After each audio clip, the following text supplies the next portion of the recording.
Come on up, Peter. I was down at Agenda, and there was this little bit of shtick that went on by Peter Hirshberg. I never met the guy. Went up to him and asked him to come and do something new just for this conference. He did most of it over the phone to me about a week or two ago. I thought it was terrific. I hope you enjoy it. Peter. Thank you, Richard.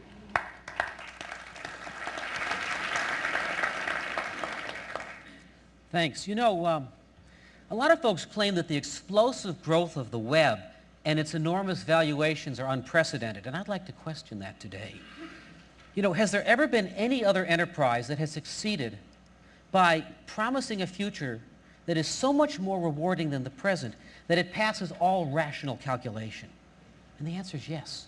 Religion, which has always offered its followers on slim empirical evidence unvested options in paradise, nirvana, kingdom come. It's an institution that has thrived on what corporate lawyers lovingly call forward-looking statements that involve certain risks and uncertainties. So let's bring these two powerful forces together today and talk about religion on the web. You know, every time there's a discontinuous shift in information technology, the whole context of religion changes, how it's practiced, where the power lays, its relationship with the secular. Here are two revolutions that set the context. The Middle Ages come to an end. With the rise of the printing press, the growth of the middle class, and the development of the nation state, the Vatican loses its monopoly in Europe. People don't have to go to the Catholic Church for their OS, their own salvation, anymore. Suddenly, there's a proliferation of brands, Lutheranism, Calvinism, Puritanism, and so forth. And before long, individuals have a new option previously unavailable. They don't have to go to church at all. And that changes everything. The church loses its power to coerce, and before you know it, religion is just one more of a growing proliferation of consumer opportunities competing for attention. Second revolution, the rise of the mass media, radio and television. Now, if people have the option to stay home, the church finds a way to follow them there. And another major change occurs. Mass media are paradoxically intensely personal, dominated by individual preachers, Father Coughlin on radio, Bishop Fulton J. Sheen, the Reverends Billy Graham or Robert Schuller on TV. The brand is no longer the denomination, but the individual pastor. The web now takes us to a third revolution, a revolution of radical individuation and disintermediation, because now every worshiper is potentially a brand. Just as Jeff Bezos can create a personal store for every one of his customers at Amazon.com, we believe it is now possible to create a separate sect for every worshiper. One-to-one religion. Object-oriented faith where you get to believe in just what you want to believe in. I've brought with me today a modest prototype of the future of religion. Now, Elementalism.com is a platform which we'd like to make universal. It's in its early stages, and it has a decided Western or Judeo-Christian bias. We wanted to start with what we know, and I grew up as a Reformed Jew in Chicago, so what I know a lot about is Christianity. So, let's begin. Here's the homepage of Elementalism.com, where we deliver the gospel according to you. And here, you can learn more about the ultimate plug-and-pray religion, or start a religion that's tailored to you, or join any of the other hundreds of aspiring new sects that are created daily. Now, let's take a look at this. Richard, look at all of these followers that you have. And look at all that you've given them. Overstuffed goodie bags, incredible music, intellectual experiences, but you haven't given them a religion. I'd like to fix that today. So, first of all, we'll begin doing this. What should we call your religion? Will we call it Wormanology, the Nation of Worman, the Church of Worman? A lot of us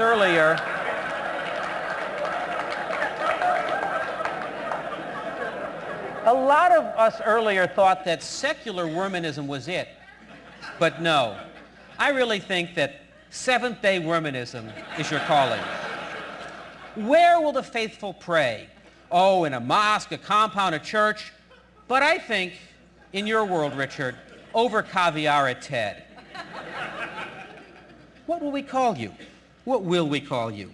Are you founder, or perhaps bodhisattva, or chief religious officer? We look to the Sufi tradition of Islam and dervish, the Worman dervish. Now, theology. We've got to set a theology. And as we looked into it, we realized that there are about as many theologies about God's relationship to the world as there are schemes for computer architecture. In fact, there's a lot of parallels. For example, is God centralized in heaven like a mainframe? Or do you prefer the Trinity, which to me looks something like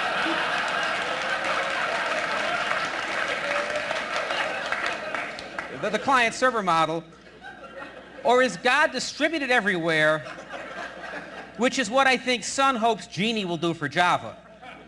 Now, Richard, how do you think God should speak to us? What's the nature of revelation, or as we used to say, push technology? Does God talk to everyone constantly, kind of like Pointcast? Daily? Nobody? That's the 404. It doesn't work too well. We'll select one for you. Now, another major question, how are you going to handle... Oh, before infidels, let's talk about the nature of your God. It could be wrathful, indifferent, but at TED, warm and fuzzy, please. Now, let's talk a little bit about infidels. How are we going to handle them? We could tolerate them, evangelize them, spam them, or simply deny them the bridge loan. Now, a sacramental beverage for every occasion. What would you choose? White wine, red? Some cults, you know, prefer Kool-Aid. But my recommendation is Manischewitz Extra Sweet Concord Grape. And finally, the Joe Firmage button. Did God come down to Earth in a UFO? I don't think so.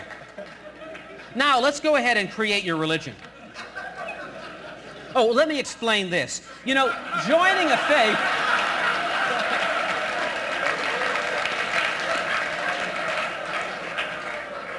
Joining a faith entails some special ritual or sacrament. It could be baptism or circumcision. In the software world, our ritual for new members is the license agreement. No one ever reads these, and I'm not going to also. And now, if you will, Seventh-day Wormanism. Your religion's here. Now it's time to receive what you want to believe. Your religion's here. And we made it for you.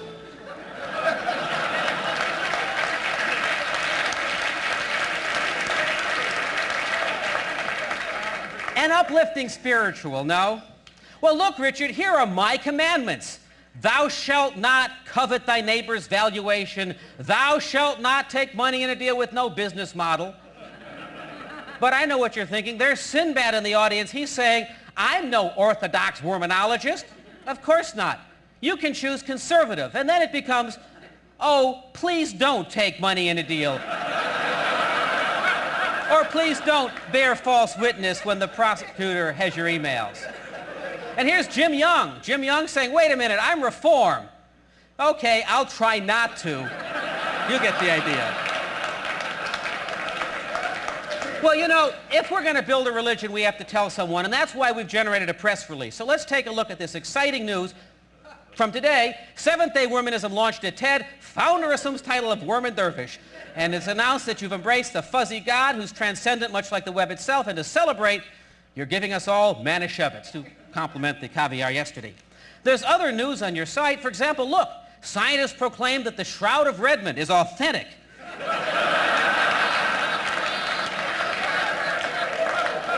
You know, it's been found to authentically date back to the 1970s when a guy with really big glasses slept in it so long that the image has become indelible. Now, you know, skeptics claim that this image is really merely an application that's been put on the fabric, but the Redmond scientists insist that it's tightly integrated into the very fibers of the shroud itself.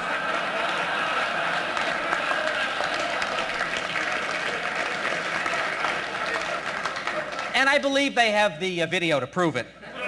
Well, from here we can go on. We can search a lot of the other faiths that exist. So for example, many of you might want to search and join a faith. Here's the ability to pick a denomination you'd like to join, or we could browse some of the ones that many testers have been creating. So for example, there's Up with Mossberg with Evangelist Walt. Secular Metcalfism, that's really got a big head of steam behind it. The Church of Palazzi Scientists. Now, here at TED, we're particularly excited to see the healing power of gorilla with Coco, and then my own secular Hirshbergism. By the way, if we click on this, one thing that I want to share with you is that, at times, it's great to have a religion, but what you really need is the consolation of faith. And when you need that, you don't want to have to run down to the physical bricks and mortar church. It should be able to come to you, which is why the prayer-o-matic is so important.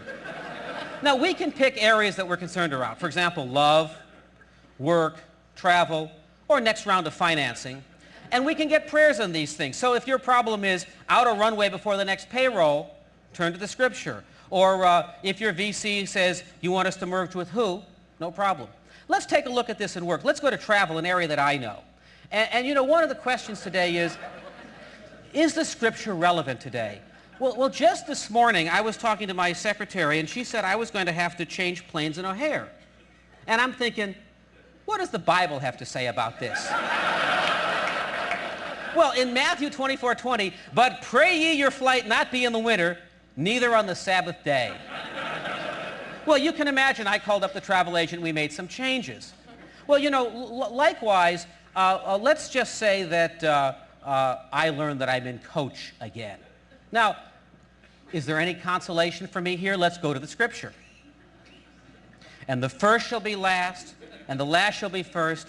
Many are called and few are chosen. Which I think is a better statement of United's frequent flyer policy than I get from them. Now, to be sure, sometimes you need more than just the scripture. You need your own customized prayer. And that's what we can generate here. So let's go ahead and build a prayer out of my religion for me. This is prayer for first class upgrade.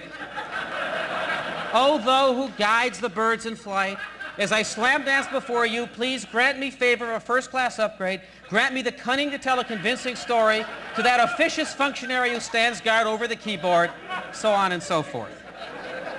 Okay, you've now gotten a sense for elementalism. I think it's important for this crowd to go behind the scenes a little bit and take a look at it. First of all, what's the business model? How does this all work? What I want to tell you is it's the ultimate aggregation opportunity. 3,000 years of content, and it's all copyright free to be mixed and matched as we want to do it. Now, the other thing that we should point out here is that this is an open source platform. Now, once we know what everybody's praying about, you can imagine this is a very valuable thing for religion and for marketing. But we don't want faiths just capitalizing on this because they have a higher calling than IT. So we want to build a platform and do it for them. A lot of folks say to me, Pete, how do you do this? How can you make all the content from the world's faiths interoperable when a lot of these guys have a history of burning each other at the stake? The answer is simple. Declare an international standard. Now, many of you are familiar with the W3C, the World Wide Web Consortium that's advancing the internet. Well, I'm delighted to tell you that here at TED today, we're announcing the open source Interfaith Interface Specification, or IIS. And as Nathan Mervold can tell you, Microsoft already has IIS compliant software. And what we're asking the world's religions to do, by the way, are publish public events, methods, and properties of their rituals and sacraments so we can mix and match and wire them together. The web's been trying to move away from static pages for years, and that's why we're proud to have ecstatic pages that offer a continuously sticky relationship with people. Now, another point. Unlike Martin Luther's Reformation, we're not breaking away from other religions. This is a big tent faith. And I'm very pleased to tell you that we're cooperating with some of the majors. For example, let's go ahead and take a look at this. Here's a letter I got from the Archdiocese of New York. It's from their Monsignor of New Media. And he writes, hey, we can not only offer high Mass and low Mass, but any Mass in between. And he observes that A.C. Nielsen says that the sacrament of shopping is more popular than any other. Wine's a big seller online, and no one's doing sacramental varietals, so maybe that's their niche. Well, the world has leaders and followers. Many people will found faiths, but only a few will go on to become big. A lot of others will align with other faiths. And so to meet those expectations, we built some marketing programs that any of you can take advantage of. Now, it starts with a very simple one. For 50 bucks, we'll register you with the search engines. But for a bit more, look what you can get. An exclusive appearance on ZDTV. Preferred placement on Zap.com. This is really a great opportunity for someone with opinions about everything and who expects his word to be divine. Let's see what one customer did. And there it is. Negropontinetics. I hear it's in every single, airport bookstore right now. But, for some people, nothing less than global brand domination will do. And that's where we have our top-tier program. And look what you get. Your own CDs, a dummy book. Rick Smolin dispatches 40 people to cover your faith for a day. You even get a meeting with Barry Diller. Well, a lot of folks would say, who would plunk down $6 million for something like this? And the answer is clearly a visionary. In fact, someone known to many of us as a leader in monetizing new media, the K in CKS. And let's take a look at what I think is going to be one of the biggie new faiths. Now, the Nation of Kwame, also known as the religion without the UFO, is a particularly exciting one. And by the way, take a look at that. Here's Jerry Falwell. He's definitely not the Antichrist. William Bennett will spark the rebirth of outrage. Doctrine for Dummies makes you a devout follower in just an hour. And Mark Kwame was smart enough to realize that if you really want to get to people, it's not just the word, it's music. And so that's why we're very excited to work with him on Songs of the Nation of Kwame, performed live at the Menlo Circus Club with Whitney and Mark and Aretha, and a special appearance by Donny Osmond. Since this is a new category, you really want major partners, and I can't tell you who we're working with, but I can tell you that this platform is going to be adopted by a number of people who will help us brand it so we don't have to do all of the work ourselves. But there are opportunities for all of you. Smaller sponsorship opportunities. For example, you can see me afterwards, and you can buy a space on this lovely stained glass window, which you'll be seeing a lot more of as we go forward. All right, now listen, to get serious here, this takes a lot of money. If you're going to build one of these majors. And so to do that, you really need capital. And here's an analogy. When Java got started, and it was the closest thing the web had to a religion since, say, Macintosh, the Java Fund was created by Kleiner Perkins. Well, this is why today I am delighted to announce the formation of the ISM Fund. It's the ISM Fund. If you want to succeed, we can finance your creed. It's the ISM Fund. The last line in the song was See Joan Schoendorf Today, and the jingle singer hated it. It was very tough to get those words out. But really, Joe's the guy to see for all of this. And incidentally, he's not just a venture capitalist. He's a believer. He started his own religion with us, Schmoozism. And it's great that a spiritual calling can now be answered with convertible preferred at a fair valuation. Well, I could go on, but Richard wanted me to look under the hood and just share with you some of the future developments under non-disclosure. Well, one thing is we want to open this up to a lot of people, so let's just take a look at Deity Land right now. Now, this is a virtual house of worship for the future.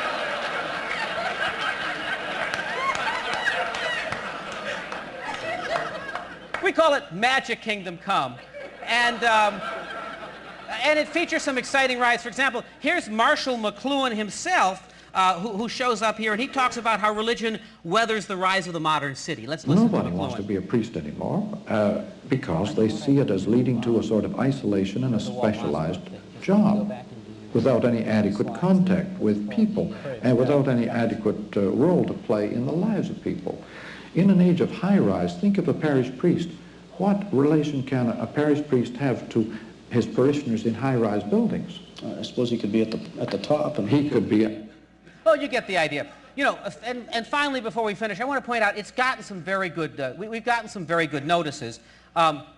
Let's just go back and take a look at some of the praise that we've gotten. For example, I was very pleased that Alex Brown and Company said, they looked at the business model and they said, hey, this prophesies a cataclysmic liquidity event. And Walt Mossberg himself wrote, I was able to create Up with Mossberg in less than an hour. And it was a big improvement over the old way of doing things.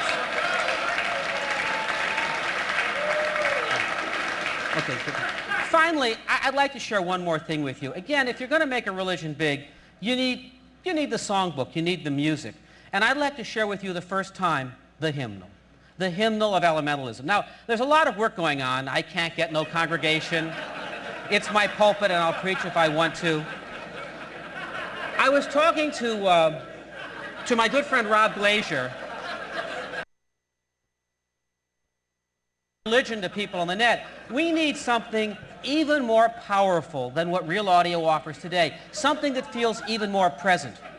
And he's letting us use some new technology, and we'll see if this works. It's a newer version of Real Audio, so let's just see if that'll work. Let's go ahead, Matt. Let's see if we can get that up.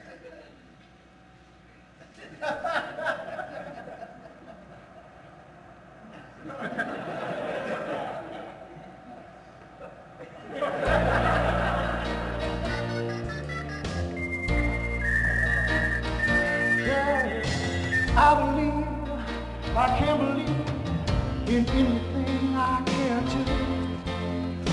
Idolize, evangelize, or worship all I dare to.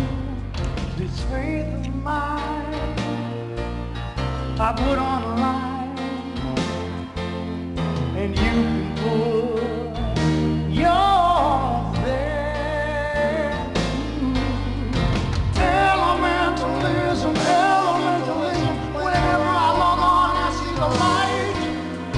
Elementalism, elementalism, religion is cheaper by the megabyte. Well, you can push your dogma to the skeptics on the net with your own. Born again, yeah. And once you got your password and your preference set, whatever you don't like can be a sin. You define the deity, sell out worship here. You sell relics and indulgences, of course. Non-believers argue that your doctrine's too severe. Just tell the infidel it's open source. Elementalism, elementalism, one religion on the net. Elementalism, elementalism, what you believe is what you get. Some fools have said that God is dead, and we're here on our own, yeah. But here at TED, we've got instead the angel written on his throne. Hey, hey, hey, hey.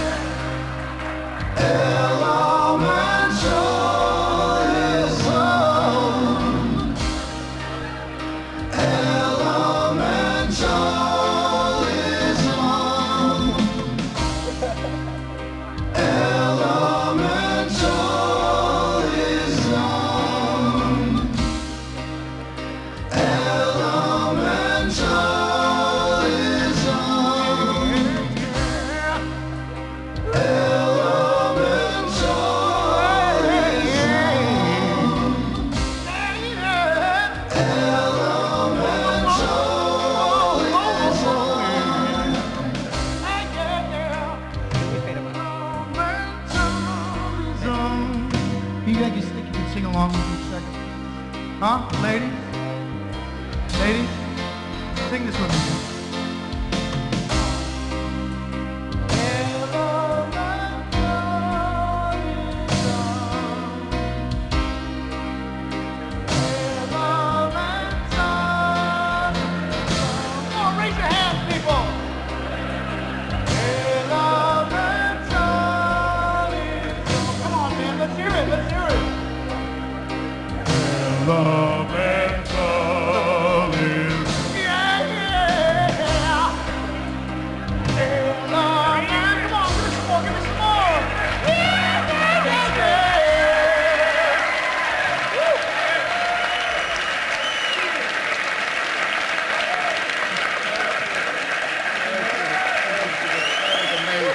That was amazing. Oh my gosh. Thank you.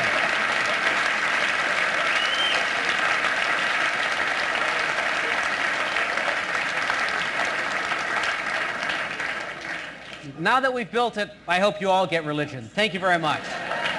And thank you, Matt. Thank you, Drew.